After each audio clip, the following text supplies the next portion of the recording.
I aunty, এই লাল টপটার দাম কত? এক্সকিউজ মি, আমাকে কোন অ্যাঙ্গেলে দেখে আপনার আন্টি মনে হচ্ছে? ও সরি। আচ্ছা আপু বলুন তো এই টপটার দাম কত? জানি না। যারা ওর কথা শুনেছো? ওর কথা শুনে মনে হচ্ছে ও এলাকার কোনো মন্ত্রী মিনিস্টার। আমার মনে হচ্ছে তোমাদের মাথা খারাপ হয়ে গেছে। কি সব উল্টোপাল্টা কথা বলছো? এক মিনিট।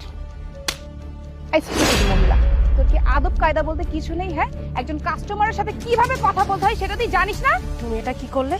তোমার এত বড় সাহস, তুমি আমার গায়ে হাত তুলেছো? এই, তোমার কি একবারে কথা কানে যায় না? যারা ওকে আরেকটা চড় দিত। আচ্ছা বাদ দাও তো, তুমি এত রাগ করো না। এই শোন, এই ডান পাশের যে দুইটা টপ দেখছিস না, এই দুইটা টপ আমার লাগবে, দিয়ে দে।